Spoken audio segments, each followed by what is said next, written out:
soldier. Okay, let's play some damn flannel-clad young man with long hair received a yellow letter telling him his brother street had died. war from China. In a daze, You he went for a Maggie walk May and to a couple sitting on a porch with an You American suck flag seeking a you moment suck of Rod connection. Stewart's dick, bitch. But they didn't wait back because of what he looked like. You suck Story my of dick, grief bitch. and You misjudgment. suck really. my dick, bitch. You suck my motherfucking Bear would also say that the lyrics shift with his mood and sometimes drift into total You nonsense. suck. You The heart of the suck song my remains. dick, bitch. Now, have you ever seen the LinkedIn version? You suck my. You suck my. You suck my dick. It's so hilarious. It's great. Despite never appearing on a studio album or being released as an A-side, Yellow Ledbetter became a cult favorite. By the mid-90s, fans were holding up signs at shows begging to hear the song. Radio stations began spinning it organically, Come on, you and it slut. appeared on the Dollar Garbage Live single in game. 1993. Unholy fucking Now, eventually, Pearl Jam embraced its sleeper success and began using it to close concerts, turning it into a soulful send-off. From its obscure B-side beginnings to its status as a live show closer, Yellow Ledbetter was never meant to be a hit. And maybe that's why it hits so hard. Man, what a song. And it just doesn't have any official lyrics. I love that. Suck my. All right, coming in at number 4 in the countdown is one of the greatest B-sides to ever flip the script. In 1969, the Rolling Stones released The Swaggering Honky Tonk Women as a single. It was a barroom romp loaded with pure jukebox magic. But hiding on the other side of that record was something radically. Suck my. You can't always get what you want. You suck my dick. You suck my dick. It opened with the I've voices of ear, a children's you're choir and stupid unfolded into a motherfucker. 7-minute epic about Fucker. disillusionment and hard-earned truth. Dude! God damn it. God fucking damn it. Where the A-side was all attitude, the B-side was all rock and roll philosophy. Suck my dick. Suck my dick. Suck Jagger my and Keith Richards wrote the song as a response to the growing chaos of the late 60s that everybody was Suck experiencing, my dick, bitch. including them, of course. It was a time of protest and generational divides, and the Stones distilled that movement into a deceptively simple phrase. bitch. Suck Suck my my dick. dick. Suck Jagger my sang it like a knowing older sibling, sympathetic, but blunt. Suck my dick. But the song's brilliance suck was my in the dick. turn. If you try sometimes, you just might find you get what you need. You suck my dick. So prophetic. It was a reminder that disappointment didn't You always suck mean my defeat. dick, bitch. You suck my dick. Now, producer Jimmy Miller had the idea to add a choir, You suck specifically my the dick, London bitch. Bach Choir, a respected British choral group with ties to the Anglican Suck Church. my dick, The bitch. band thought the idea was pretty absurd. That is until they heard the playback. The choir's ethereal voices gave the song a spiritual prelude. You suck my motherfucking goddamn dick. However, when the choir realized what the song was actually about, drug use, casual sex, and the Stones' typical debauchery, they wanted nothing to do with it. The choir formally requested that their name be removed from the album's credits, but it was too late. Their voices were already Suck my immortalized on dick, tape. bitch. Suck my dick. Suck my Of course, when You Can't Always Get What You Want first appeared, dick. Suck it my didn't chart. fucking dick. The A-side got all the attention. The fans kept flipping the Suck record my over, dick, and the bitch. word spread. The full-length version closed out Let It Bleed later that year, and over time the track became a live staple and really a cultural You can touchstone. kiss that goddamn Even nugget. bigger, when it was in the 1983 film Big I'm Chill. going to stick my Of course, dick all in the your iconic butt. covers.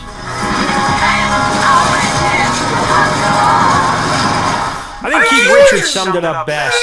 Simply, Move your fucking it's just whore. like a good old saying, and maybe that's why it's endured. May have started out as an afterthought, but You Can't Always Get What You Want gave the world Suck my exactly fucking dick. what it needed.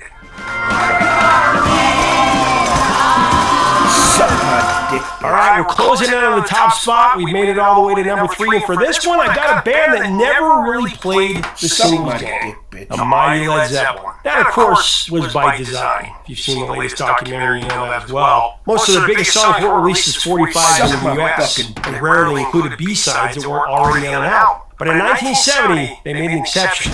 Atlantic Records released Immigrant Song as a single, and they paired it with a non-album B-side, Hey Hey What Can I Do?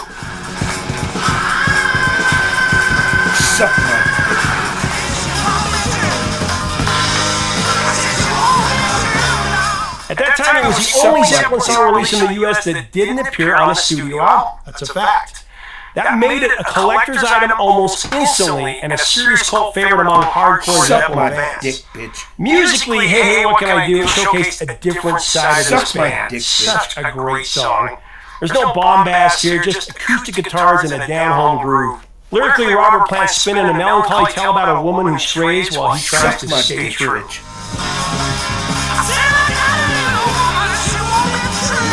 And you know, I swear, if they would have released this during the singer-songwriter era, this would have been a #1 hit. I am sure of it. Suck my dick. Despite never appearing on a Zeppelin LP, Hey Hey What Can I Do endured through word of mouth and also tape trading. Remember when we used to do that? Fans who missed the original 45 had to wait decades to hear it properly, though. It wasn't released on CD until 1990 when it appeared on the Led Zeppelin box set. And it didn't show up on vinyl again until the complete studio recordings in 1993.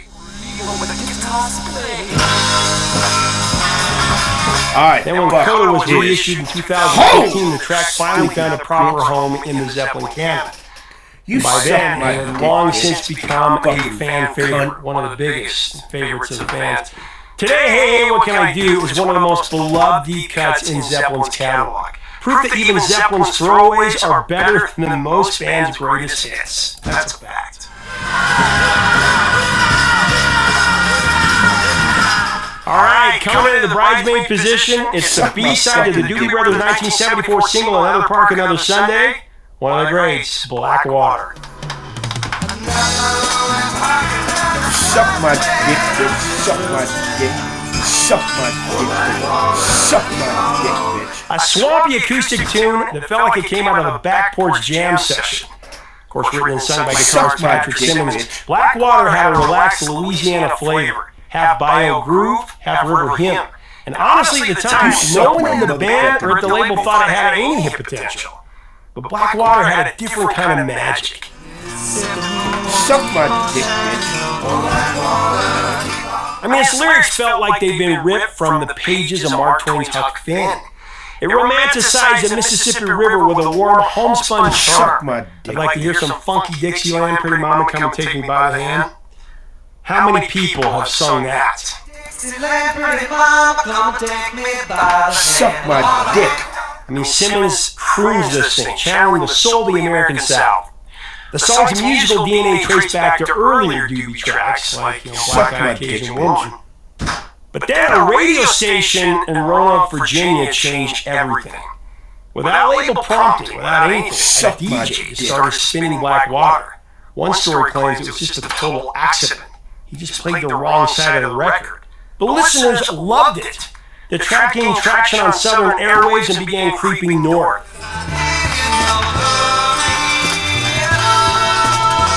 Frontman Tom Johnston recalled, that could have happened back then, but it could never happen now, and he's exactly right. Somebody in Minneapolis heard the song and decided to follow suit, and Black Water became a full-on radio movement. Its momentum couldn't be stopped. It was like wildfire. Eventually, Warner Brothers caught up to the buzz and gave Black Water its own A-side release in November of '74, months after the album dropped. Man, it pushed the album up the charts. On March 15, 1975, Black Water hit #1 on the Hot 100. The band was actually in Baton Rouge when the news came down. Johnston remembered congratulating Simmons backstage just before they went on. You fucking whore. What a great thing to go on to the show.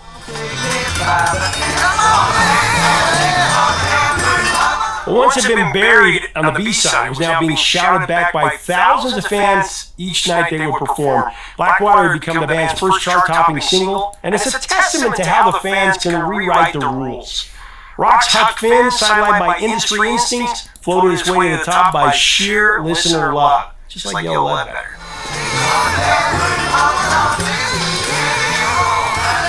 So let's name the chart topper, and this was an easy one for me. This B-side was put on ice in the 70s, and it came back with a vengeance in the 90s. So haunting. I got Silver Springs by Fleetwood Mac. One of the most impressive musical comebacks of the rock era. Of course, written by Stevie Nicks after her breakup with Lindsey Buckingham. Silver Springs was a poetic, haunted fucking whore. Nicks actually imagined a scenario where Lindsey moved on, while she trailed just behind, forever echoing in his mind. As she sang it, I'll follow you down till the sound of my voice will haunt you.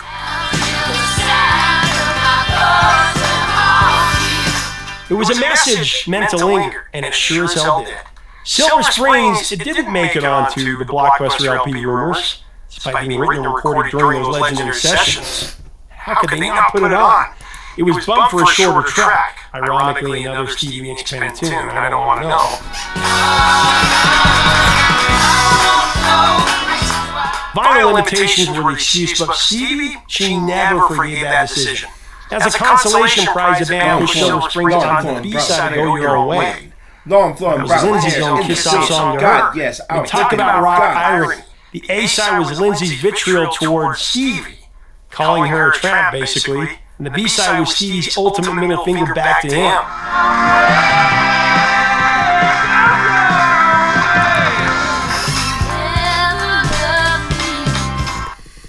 Lindsey's own kiss-off song to her. I mean, talk about rock irony.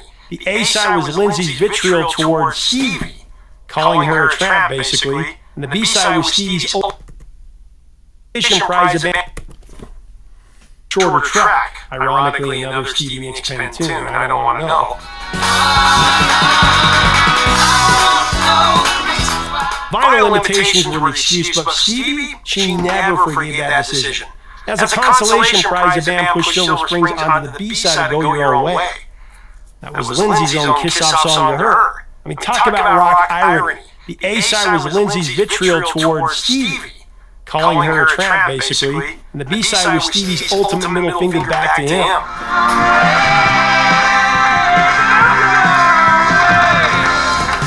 Now fuck him and overlook this fucking shit. For my money, I'll take Silver Springs. Man, what a haunting song. But for nearly 20 years, Silver Springs stayed buried, getting only modest play on FM radio and rare performances during their 1977 European tour. But then it finally saw daylight in 1992 on the Chain box set. But it was in May 1997 Silver Springs finally punched its ticket all time on Fleetwood Mac's live album, The Dance. One of the greatest live performances ever. The record was a moment captured in time. Done in one night, the concert was recorded for Fleetwood Mac's MTV The Dance special in Burbank, California.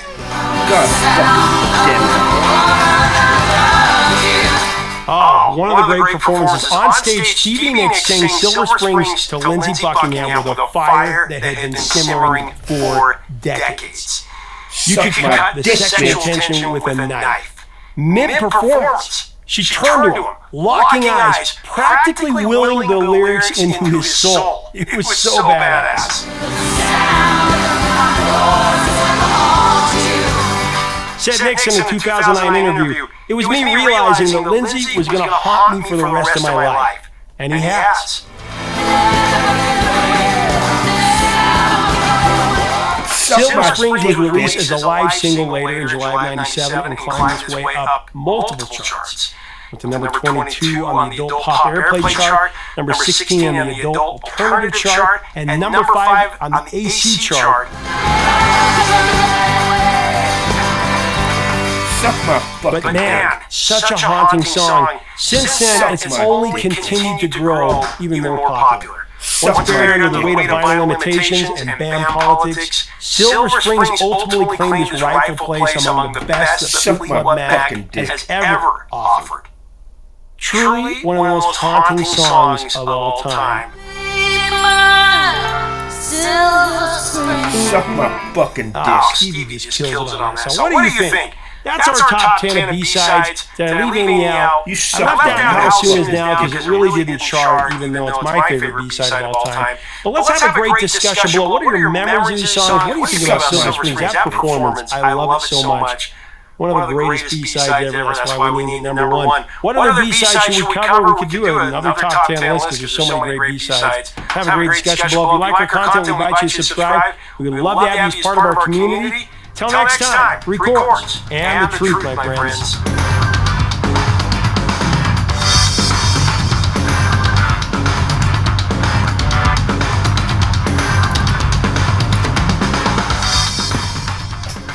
You suck my dick, bitch.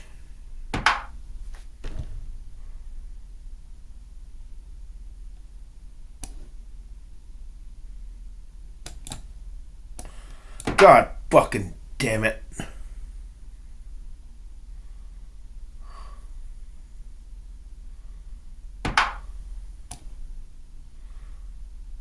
God fucking... Oh, you just fucked up, you son of a bitch. Cuz you just fucked up, stupid fucker.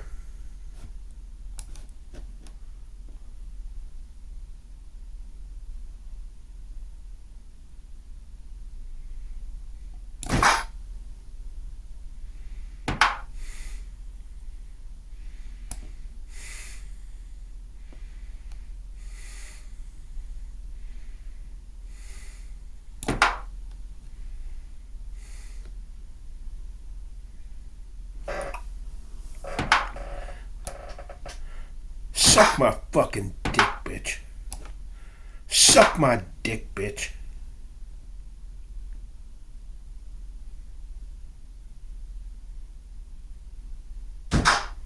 Suck my dick, bitch. Get ready to kiss that fucking poem goodbye, slut. Suck my dick, bitch.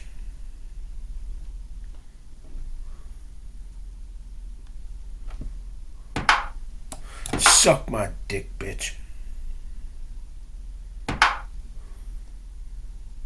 Suck my dick, bitch.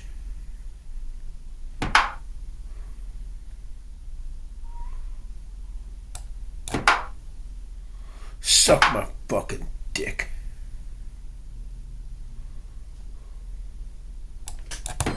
I just got myself a whore. Suck my dick, bitch. Suck my dick, bitch. Suck my fucking dick. Suck my dick, bitch. God damn it. Suck my dick, bitch.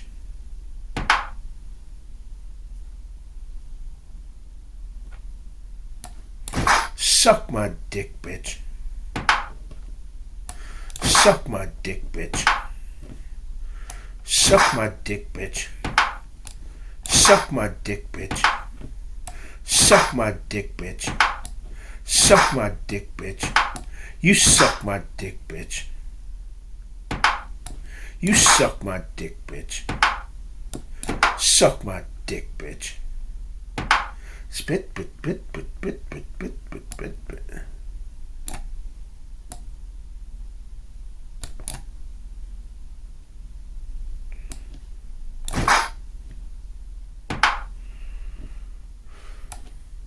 Come on, you fucking bitch.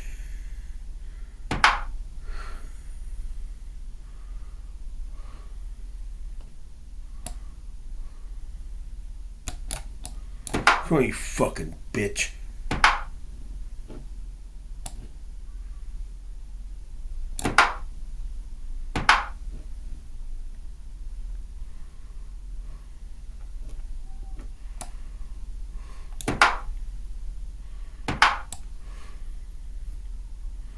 Suck my dick, bitch. Spit, bit, spit, bit, bit, bit, bit, bit, bit. You stupid motherfucker. Suck my dick, bitch. With a rug. Suck my motherfucking dick, bitch.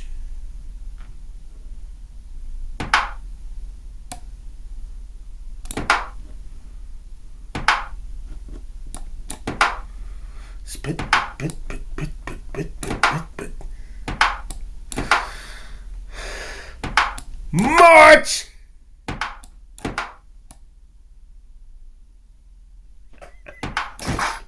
I fuck his hole! You see my dick hanging out of his fucking mouth, puking cum? Fucking dick sucker.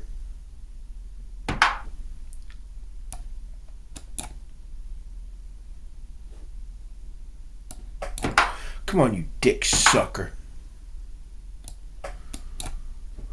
Come on, dick sucker. Fucking dick sucker.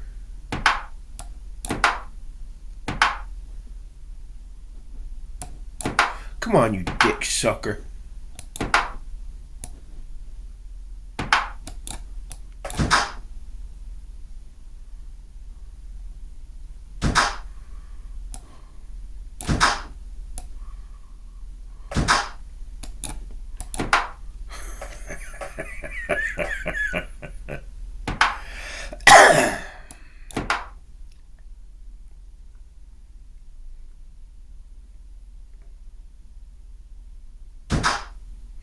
What the god? Oh, I thought I lost my fucking whore. I was fixing to get pissed.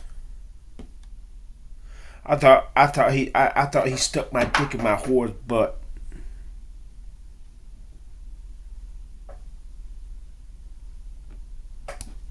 Suck my dick, bitch.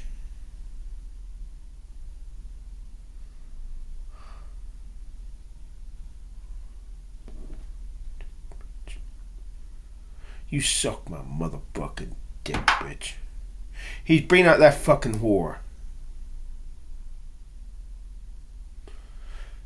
Bitch, suck my fucking dick.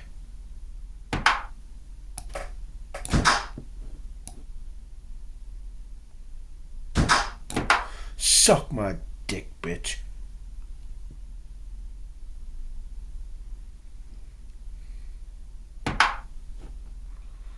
Suck my fucking dick, bitch. Suck my dick, bitch.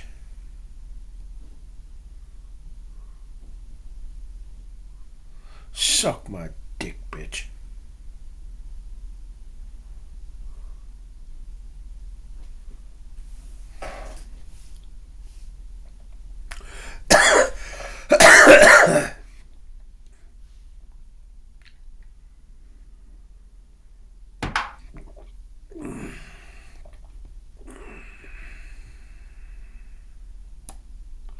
God fucking damn it.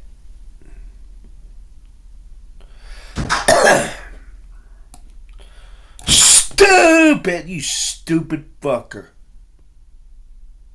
'Cause I was fucking stupid as fuck.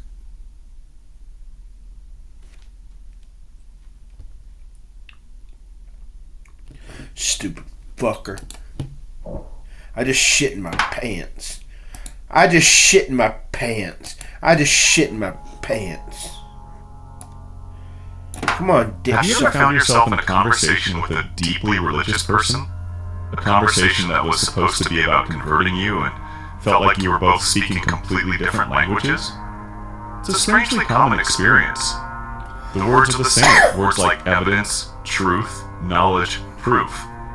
But the meanings attached to them seem to come from entirely different dictionaries, from entirely different worlds. You present a logical argument, they offer a feeling. You ask for empirical data, they give you a quote from a 2,000-year-old book. You point out a contradiction, they smile serenely and talk about mystery. The conversation doesn't just stall. It feels like it never even started. Good goddamn like fuck. Two ships passing in the densest of fogs, each blowing a horn that the other simply cannot hear. Welcome to the God Mirage, the channel where we examine these fogs. Here we look at the grand, shimmering illusions that humanity has mistaken for truth. Oh my lord, shit. And today we're tackling that very sensation of mutual unintelligibility. The title of this video isn't a boast or a challenge, it's an observation. It's an exploration of why the project of converting an atheist is so often doomed from the outset. It's not about stubbornness, it's not about a hardened heart or rebellious spirit. It's about a fundamental foundational difference in how a person decides what is real. And by the way, for many of us, simply holding this viewpoint, simply preferring reason to revelation, places us in a significant minority. The world is still overwhelmingly religious, and skepticism can often be a lonely, and sometimes even a dangerous path. So let us know in the comments where you're watching from, and what the climate is like for non-believers in your corner of the globe. And while you're down there, a like and a subscription goes a long way in helping this mirage be seen by more people. Fucking underwear. Now, let's begin our deep dive into the unconvertible mind. The epistemological chasm. The bedrock of this entire disconnect, the tectonic plate on which these two worlds sit, is a concept philosophers call epistemology. It sounds academic, but it's actually the most fundamental question any of us can ask. Oh my lord, shit. How do you know what you know? What is your method for separating truth from falsehood, reality from fantasy? Every single person has an epistemology, whether they know the word for it or not. And the epistemology of a devout believer is, in almost every case, diametrically opposed to the epistemology of a skeptical atheist. They are not just playing on different fields, they are playing entirely different sports with completely different rulebooks. Oh my lord, shit. The religious epistemology, at its core, values faith, revelation, and authority as primary pathways to truth. The truth of God's existence, or the divinity of a specific prophet, is not a conclusion to be reached after a dispassionate review of evidence. It is the starting premise. It is axiom. This is boring! From there, all other data is interpreted through the lens of that axiom. A beautiful sunset isn't just a meteorological phenomenon. It's evidence of a divine artist. A moment of sudden intuition isn't just a subconscious cognitive process. It's the Holy Spirit guiding you. A passage in a holy book isn't a product of its time written by fallible men. It is the inerrant word of a celestial being.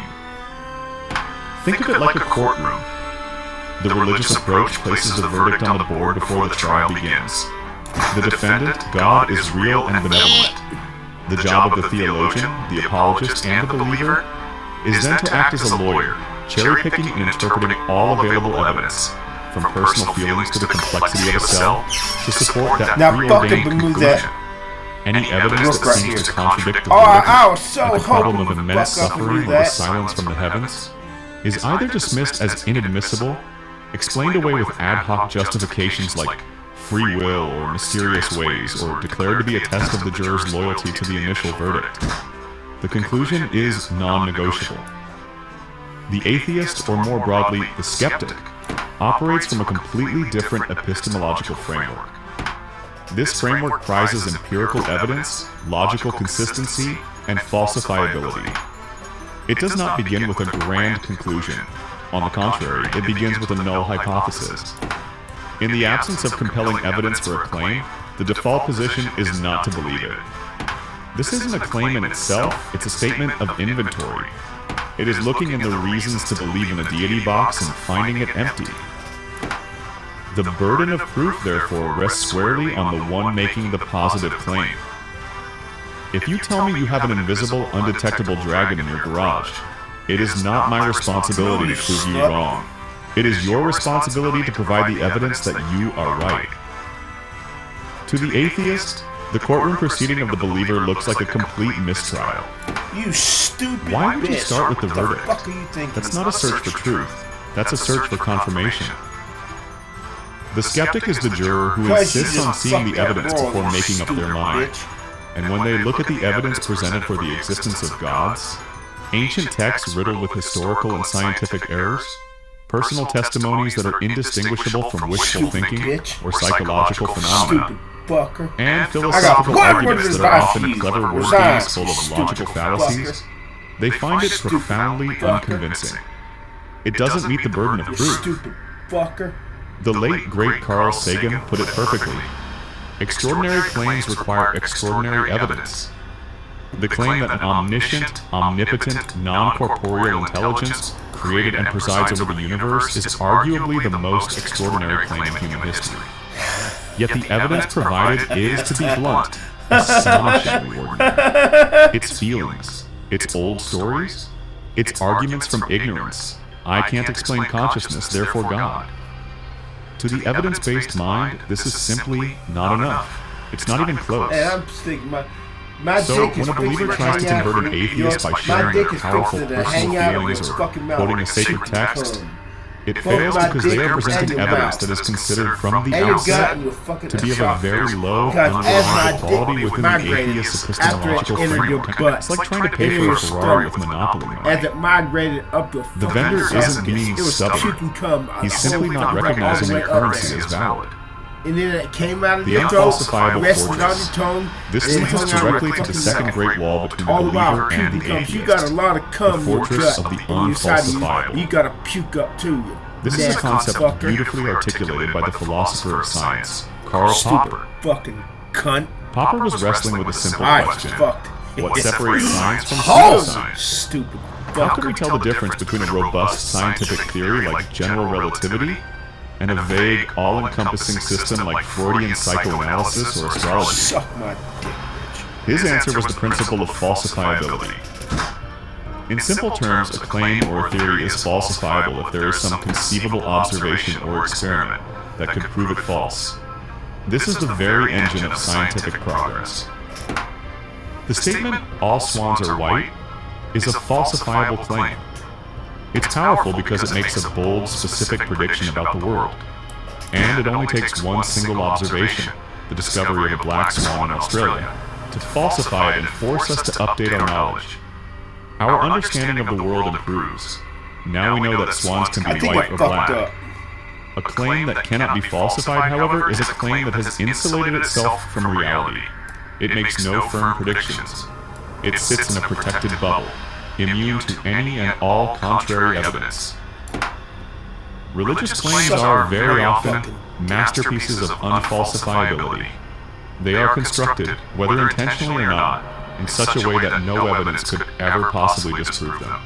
This is the unfalsifiable fortress that the rational mind simply cannot breach. Not because it's too strong, but because it's not even a part of the real-world landscape. It's a castle in the clouds. Let's examine some of the key architectural features of this fortress. First, the primary subject, God, is almost always defined as being non-physical, immaterial, and existing outside of space and time. Stupid, you stupid Well, fucker. how convenient. This definition immediately removes the deity from the realm of empirical testing. You cannot put God in a particle accelerator, you cannot observe God with a telescope. Any and all lack of physical evidence is not considered evidence of You absence. stupid, It's simply a feature of the original definition. Stupid! It's a get-out-of-jail-free card played before the game even begins. Consider prayer. A believer prays for a sick relative to get better. If the relative recovers, the prayer was answered. It's a miracle. If the relative dies, it was God's will, or he was called home, or God's plan is mysterious. If the relative recovers but only after intensive medical intervention, then God worked through the hands of the doctors. Notice that any possible outcome is perfectly compatible with the initial belief. The hypothesis that prayer works can never be disproven, because the goalposts are on wheels, ready to be moved at a moment's notice to wherever the ball happens to land. A scientific hypothesis, like penicillin kills bacteria, is falsifiable. If you apply it and the bacteria thrive, the hypothesis is false. A religious hypothesis like prayer is not. Stupid! You stupid Then bitch. there's the classic problem of evil and suffering. How can a good, all-powerful God allow for such horrific pain, from childhood cancer to the Holocaust? The fortress has many defensive walls for this. There's the free will defense, the suffering builds character defense, and the ultimate trump card, the mysterious ways defense. This last one is the most potent because it's a cognitive shutdown. It posits that God operates on a level of morality and understanding so far beyond ours that what looks like gratuitous, meaningless cruelty to us is actually part of a beautiful, divine tapestry that we are simply too limited to comprehend. Again, notice how this makes the claim unfalsifiable. There is no amount of suffering, no matter how thoughtless or sadistic it may appear, that could ever disprove a God who has a mysterious plan. It's an argument that explains everything, and as a result, explains absolutely nothing. To the atheist, engaging with an unfalsifiable claim is a pointless exercise. Shit. It's like playing chess with someone who, whenever they are in check, Chess. declares that their king now has the power to fly off the board and visit another dimension for a while. It's not a game of strategy anymore, it's a game of make-believe. You suck my dick, bitch. Hello, brothers, and welcome to Sigma Old Man Channel. Beware the man who knows himself too well. He's either lying or hiding something far darker than you're ready for. Let that...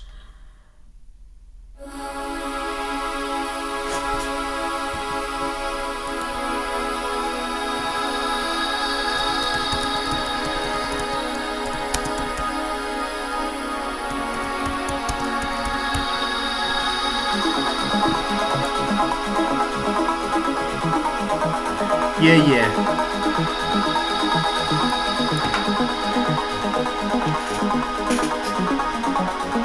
Let's watch this nigger's video.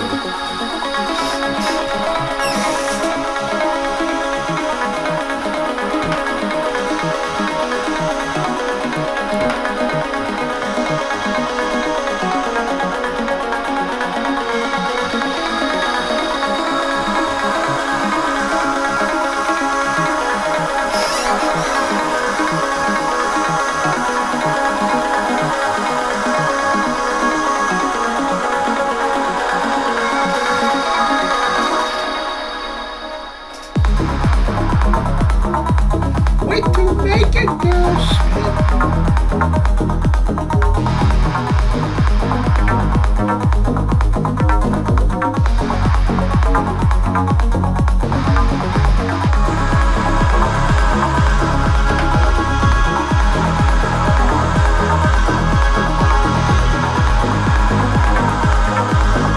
Don't even think about you flame fucking dick sucker. Shit is not gonna wash, bitch.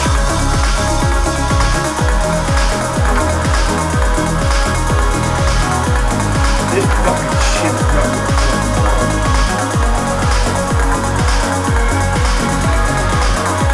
Stupid fucking cunt. Cunt. You cunt.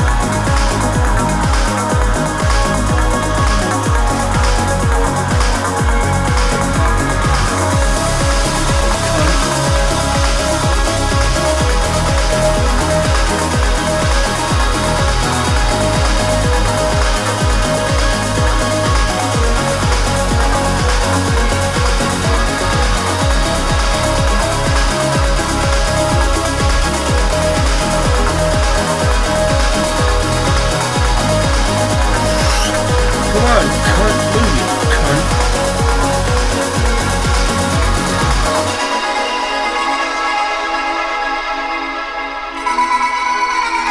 Don't even think about it, you cunt. That shit ain't wanna wash, you cunt.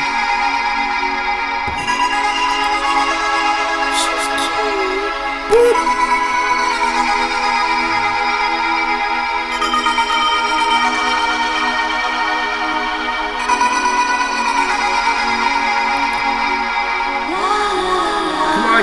Cunt. Move, cunt. Move, you cunt. Move, cunt. Move, cunt. Will you please move, you cunt? Move, cunt. Cunt. Move, you cunt. Move, you fucking cunt.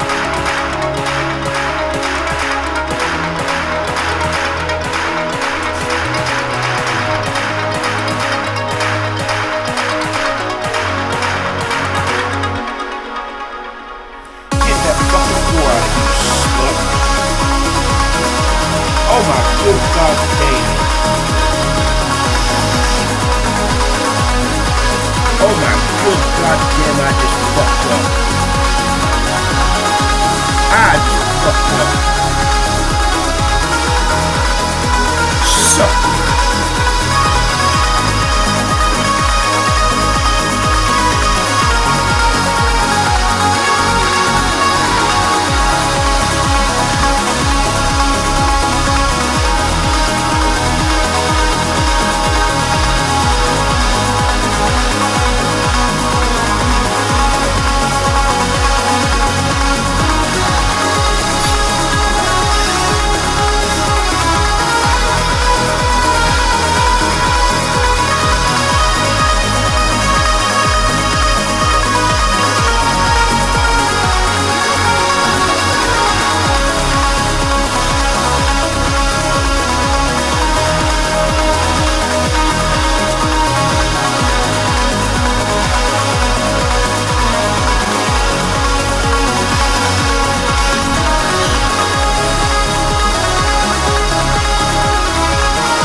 cunt.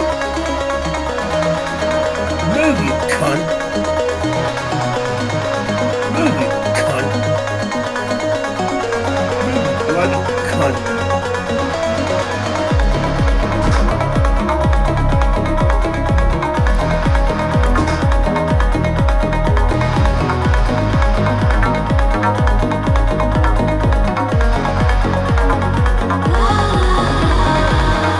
Would you please move, you cunt?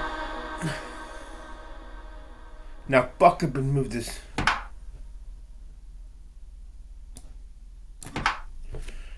You stupid fucking cunt.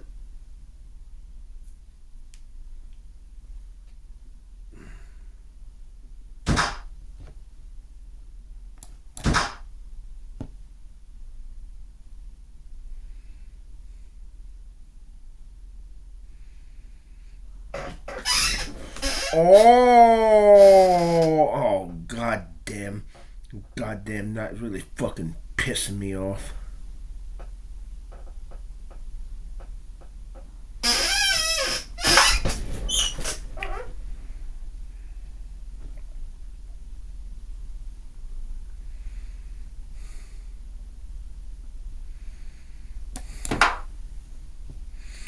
Come on, you fucking cunt. Come on, you cunt. Would you please move, you fucking cunt?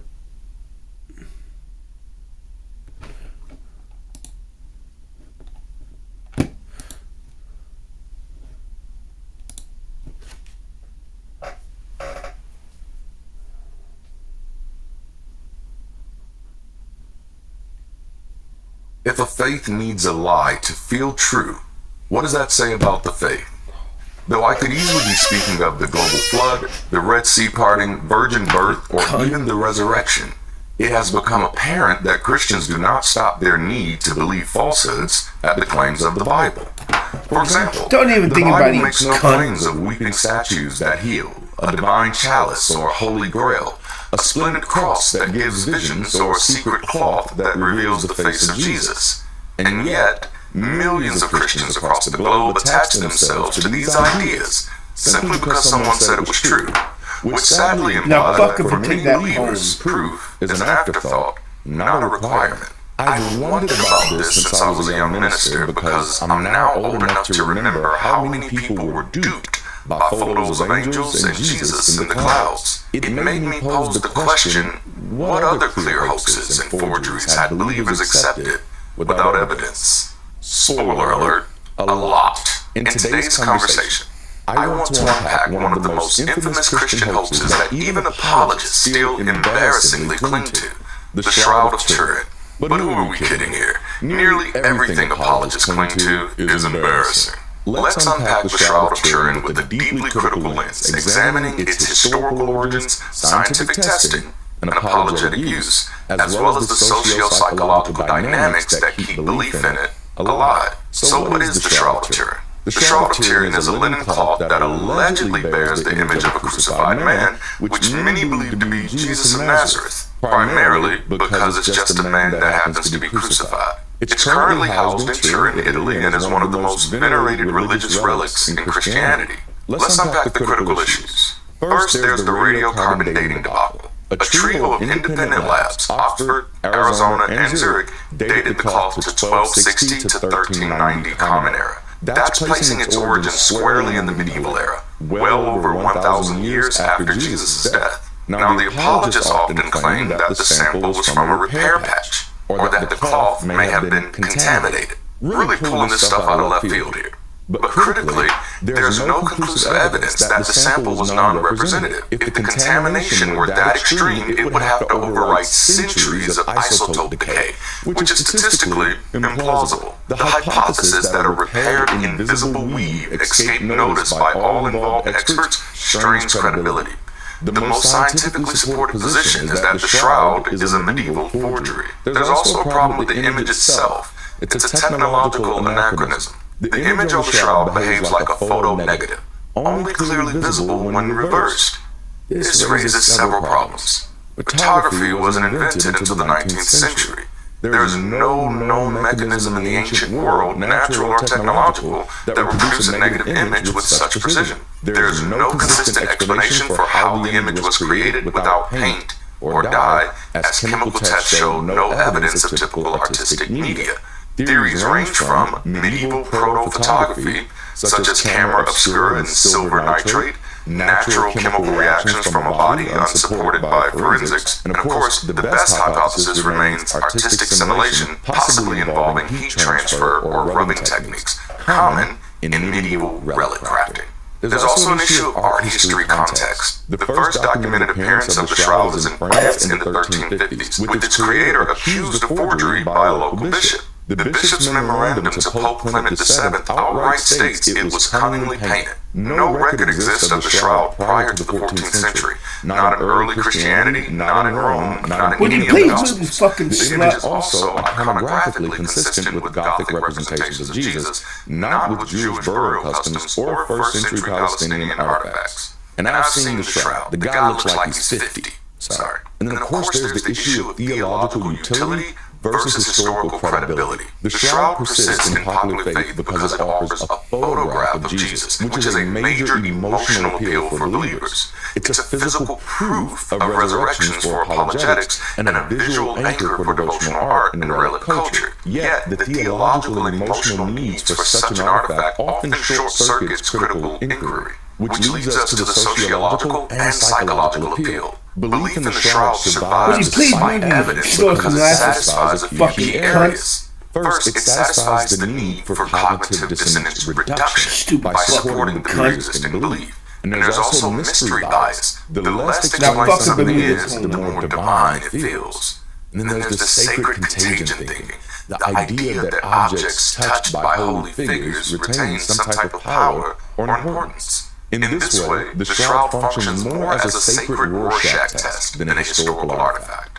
Bottom line, the Shroud of Turin is a medieval hoax, propped up by faith, emotion, and apologetic desperation. Its continued veneration reflects less about its historical merit and more about the deep human need to make belief tangible. If the shroud is evidence of anything, it is the extreme gullibility, ignorance, and dishonesty of sincere believers.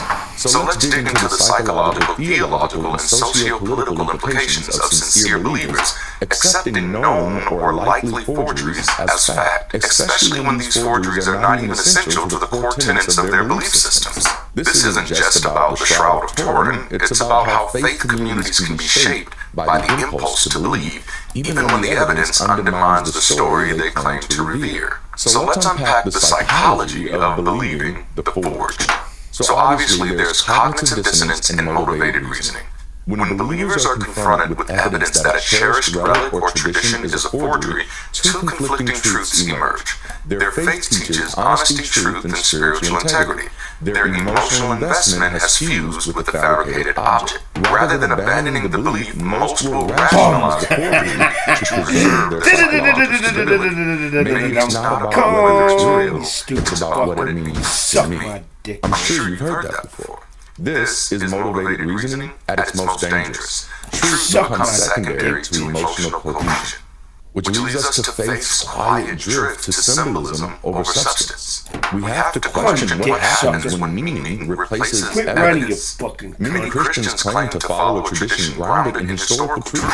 Jesus really lived, really died, really resurrected. But when something like the shroud is embraced despite evidence of inauthenticity, the criteria for truth quietly shifts from, is this objectively real, to, does this inspire devotion? That shift de-anchors faith from evidence. It paves the way for pseudo-archaeology, which we see in Noah's Ark being discovered every decade. Fabricated artifacts like fake nails with crucifixion, and then even false claims of miracles. Once meaning outranks fact, anything becomes sacred. And honestly, this is where the rub begins. Faith unmoored becomes dangerous. Uncritical faith breeds exploitation. If a community can be conditioned to believe a medieval hoax is the burial cloth of Christ, what else can they be led to believe? This opens the door to manipulated religious leaders, political propaganda disguised as divine will, anti-intellectualism in education and science, Faith untethered from evidence becomes compliance disguised as conviction. When faith is untethered, it leads to a lifestyle of contradicting one's own theology. What's most ironic is that many Christians don't need the Shroud of Turin to justify their beliefs. The New Testament doesn't mention it. Early Christians never referenced it. Jesus' teachings are rooted in behavior modification, not relic worship. So I cling to it, because relics like the Shroud offer a shortcut to certainty. They provide a sensory artifact for something that is by nature metaphysical. But this obsession with physical proof betrays the faith's own reliance on the unseen. We walk by faith, not by sight. Remember? Yet many still hunger for sight to justify their faith. What a conundrum. What we've been witnessing for decades, likely even for the past 2 centuries, is the hollowing of belief. When faith needs props, when a belief system needs forgeries to feel real, it risks becoming a performance rather than a conviction. The rituals remain, the relics shine, but the substance, gone, Now, maybe Buck gone. been moved there This right is here. how religions become hollow echo chambers, where followers defend not what's true, but what looks holy. And ironically, the more that fakery is exposed, the more apologetics become stagecraft, rather than scholarship. If a faith needs a lie to feel true, what does that say about the faith? When believers exalt a forgery, they erode the credibility of their faith. They elevate symbolism over substance, and they teach future generations that truth is negotiable when belief is convenient. That isn't faith, that's myth management. But let's continue to follow this thread. The psychology behind accepting religious forgeries like the Shroud of Turin isn't isolated.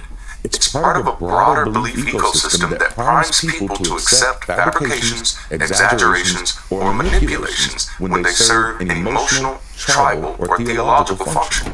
This exact mechanism underlies Christian nationalism, megachurch theatrics, and the modern obsession with miracle claims. The through line? A commitment to appearance over authenticity and spectacle over substance, all rooted in a form of uncritical symbolic belief.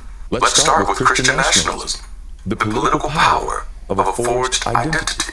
The lie? America was founded as a Christian nation. Despite mountains of historical evidence showing the U.S. was built on Enlightenment secularism, Christian nationalists propagates a myth that God ordained the U.S. Constitution, that the founders were devout Christians, and that laws should reflect biblical morality.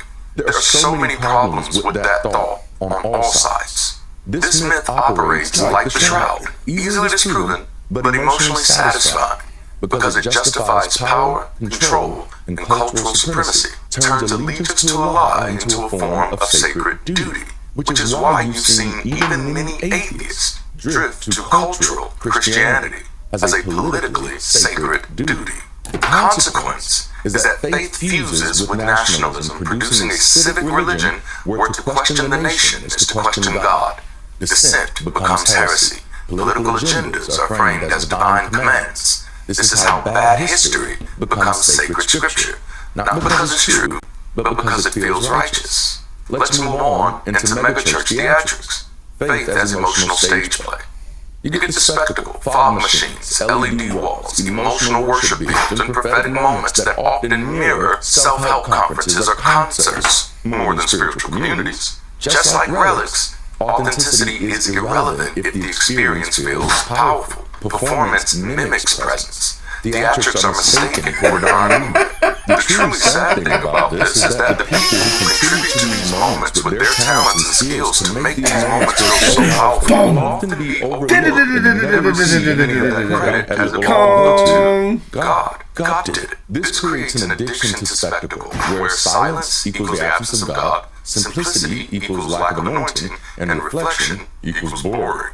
The deeper problem here is it trains the believer to respond to stimulation, not contemplation, to feel something rather than understand something. It equates emotional hype with spiritual depth. And I'm not mad at the hype, but I'm going to need the depth. Without such, faith becomes a consumer product, and pastors become influencer performers tasked with keeping up the act, even if that means bending truth or simulating miracles. So let's talk about modern miracle claims. The economics of belief. Let's unpack the setup. You got the fake healings, gold dust, angel feathers, unverifiable prophetic dreams, oil-soaked Bibles. These aren't spiritual events, they're religious theater, and in some cases, intentional fraud. Just like the shroud, they exploit people's desperation and hope, are almost impossible to falsify emotionally, even when exposed logically, and become tribal loyalty tests. To doubt it is to betray the group. So what keeps them alive? Well, first, the placebo effect. Faith-induced psychological healing is often misattributed to divine intervention. And of course, there's confirmation bias. People remember the hits and forget the misses. And the impacts of social coercion can never be overstated. Communities reward belief and punish skepticism. This creates an ecosystem where proof becomes performative. It doesn't need to be true. It just needs to look like it could be. So the root mechanism at work here is symbolic obedience over critical engagement. Across all of these spaces, you'll find the same mental trap. Even if it's not real, we shouldn't question it. It's holy. That's not reverence. That's indoctrinated suppression. By demanding belief in the unbelievable, religion creates tests of loyalty rather than pathways to truth. Communities substitute ritualized obedience for authentic growth, and the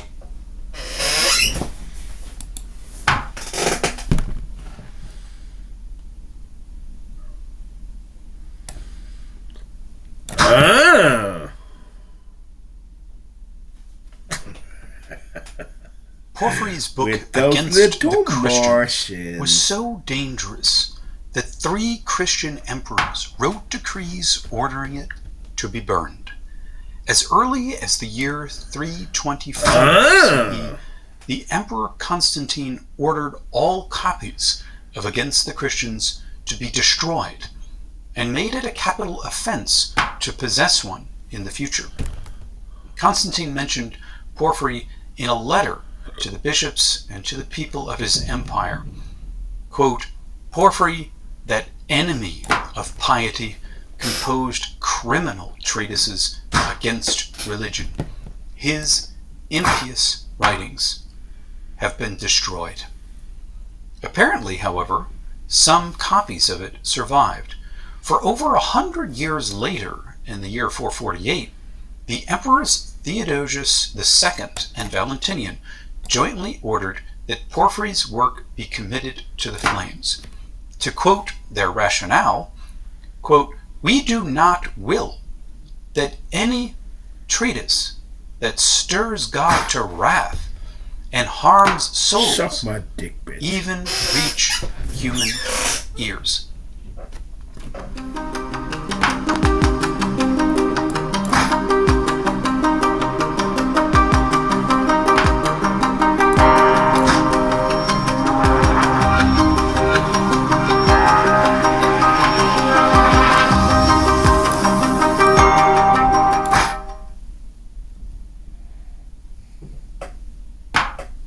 Probably by the 5th century, then, Christians had succeeded in destroying Porphyry's great work Against the Christians.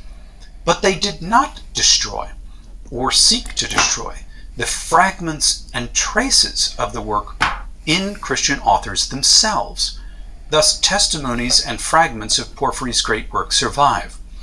This is the material that I translate and comment on in my own translation and reconstruction of Against the Christians. In this episode, I introduce this work as well as Porphyry himself. Porphyry, for those who don't know him, was a Neoplatonist philosopher who flourished in the mid to late 3rd century of the Common Era. He was born in the city of Tyre, on the coast of what is now modern Lebanon. His family was evidently wealthy because he had the finest education anyone could wish for in the ancient world. Credit must, in part, go to Porphyry himself for seeking out the best teachers. The first of these was a student of Ammonius, the greatest Platonist philosopher of the early 3rd century. This famous teacher was located not too far distant from Tyre, Come on, you in the bitch. city of Caesarea. His name Move, you fucking was bitch. Origen of Alexandria. who is now considered a church father, despite his condemnation by the later Emperor Justinian, who reigned between 527 and 565. Now, Origen was a Christian, so there is some suspicion that Porphyry was also a Christian when he met Origen. This would have been when Porphyry was in his late teens. The whole question depends on whether or not Origen accepted non-Christians into his school of learning, which Porphyry apparently entered.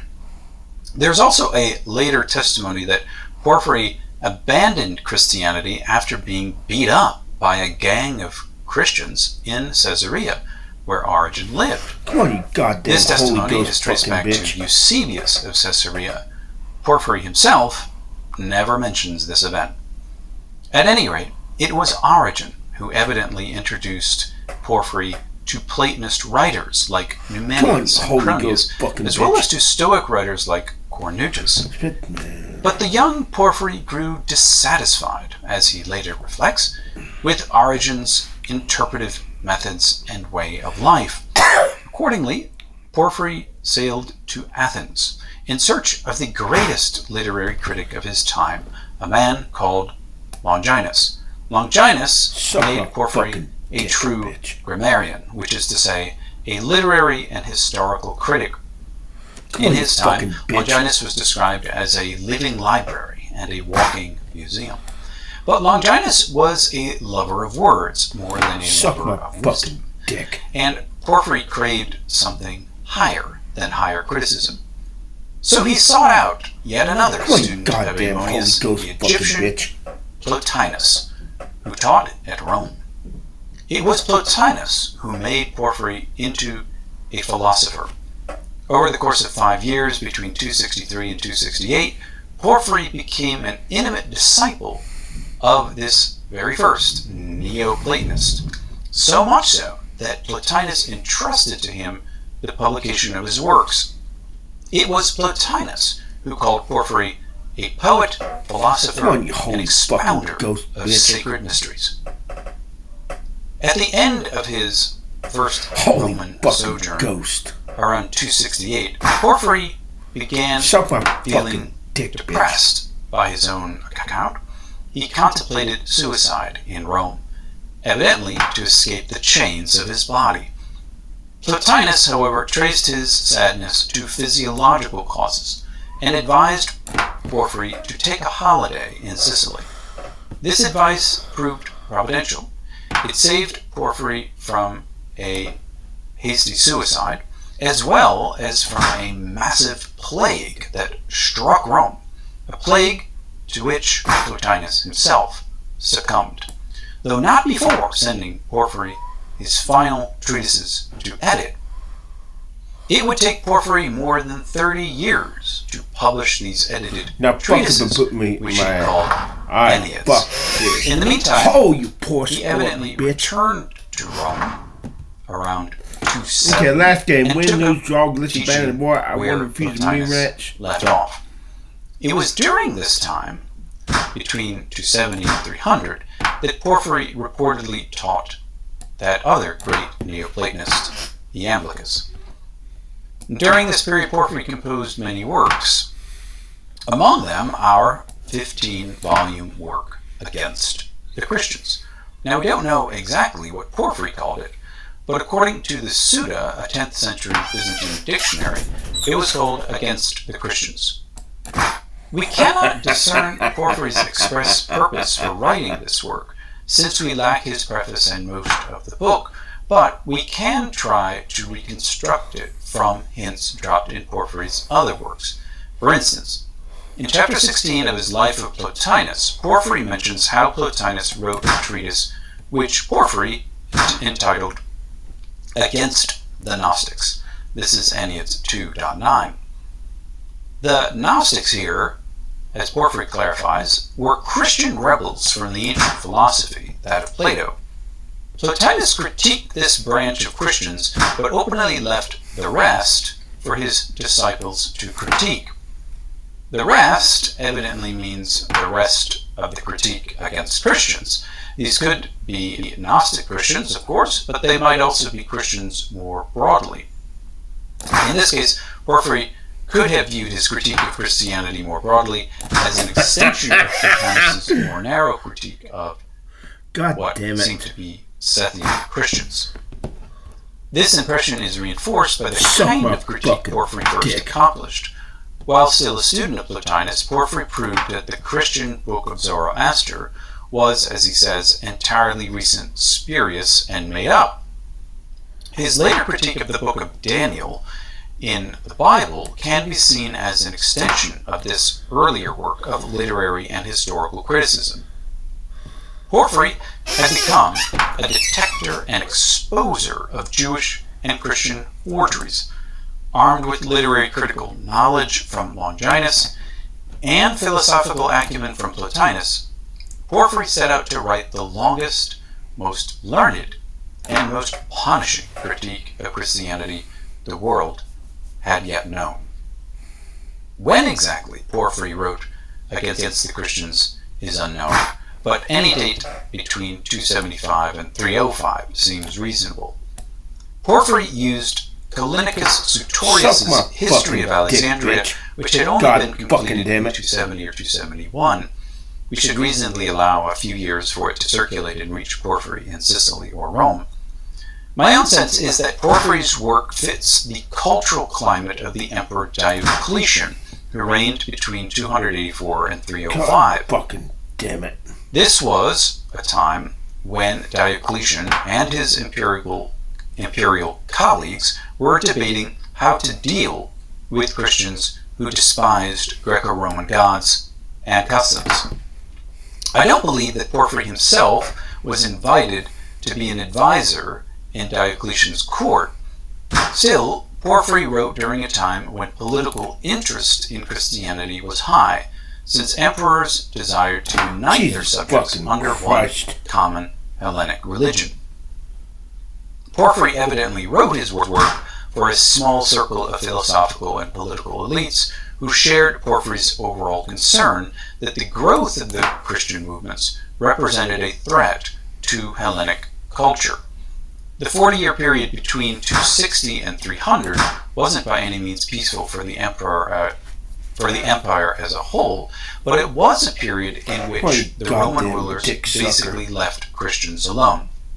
So during this period, Christians continued to grow, not only in numbers, but in intellectual sophistication. Christian growth in Rome must have disturbed Porphyry, who wrote that the gods no longer visit the city and afford it public benefits as long as Jesus is worshipped, evidently by Christians within the city. Porphyry believed that the Christian way of life was against Roman law and Hellenic custom, but in what survives, he nowhere recommends state-sponsored Christianity. Ever the philologist, Porphyry focused his attacks on Christian scripture, including the Jewish writings adopted or appropriated by Christians. Christians of all stripes were seriously bothered by these attacks, as can be gathered from the early Catholic counterpunch. Methodius of Olympus, who died about 311, wrote one volume against Porphyry. Eusebius of Caesarea wrote 25 volumes, and Apollinaris of Laodicea wrote 30. Evidently, Porphyry became more dangerous as the early 4th century progressed, because his works could be used by politicians who did institute anti-Christian persecution. But despite Constantine's orders, Porphyry's works were not completely destroyed. There were still parts of Porphyry's work that Christian intellectuals found useful and indeed adapted plentifully for their own ends. Now, here I also want to offer my critique of previous editions in English of Porphyry's Against the Christians. R.J. Hoffman's 1994 book, Porphyry Against the Christians, Literary Remains, suggests that he reconstructs Porphyry's great work. But what Hoffman actually does is to provide extracts from another work, that of Macarius Magnes, called the Apocriticus or Monogenes. Now, Macarius was probably a late 4th century writer from Asia Minor, modern Turkey. He constructed a fictional debate between himself and an anonymous Hellene, that is to say, an educated Greek opponent of Christianity. This opponent raised a series of questions, mostly based on passages of Scripture. Since the days of the German historian Adolf von Harnack, it has become common to identify the anonymous Hellene of Macarius with Porphyry. But Hoffman was well aware of scholars who attacked this view. Their criticism wasn't simply that the Hellene presents arguments that are sometimes pedantic and forced. It's mostly because Macarius simply never says that the Hellene was Porphyry, whose name Macarius knew. And when we compare the undisputed remains of Porphyry's work, most of it doesn't replicate or confirm what is spoken by Macarius's Hellene. Partially, this is because the Hellene isn't actually a real person, but a fictional amalgamation of several ancient opponents of Christianity. What's odd about Hoffman's reconstruction is that he shows no interest in any of the commonly accepted fragments and testimonies of Porphyry. In 1916, Harnack collected 97 fragments, 52 of them from Macarius, but Hoffman only translated extracts from Macarius, leaving the other more certain fragments completely untranslated. Thus, right from the start, Hoffman's reconstruction of Porphyry's work is a halfway house. And if one rejects Hoffman's unarguable intuition that the Hellene does in fact represent Porphyry, then Hoffman's book actually doesn't give us anything from Porphyry at all. Now, in all fairness, I do think that some of Porphyry's thought, if not his words, is preserved in the Hellene of Macarius. At the same time, Hoffman's reconstruction of Porphyry's work is deeply misleading because, frankly, it isn't a reconstruction, but a selective translation of Macarius. The only parts of the Hellene speech that can safely be attributed to Porphyry are those parts that overlap with the undisputed or accepted Porphyrian material. Fragments and testimonies that are actually marked as coming from Porphyry. Now, the other edition of Against the Christians from Robert Birchman in 2005 would seem to remedy his problem of Hoffman's stupid translation because it includes material beyond Macarius. But if Hoffman's book contained far too little Porphyry,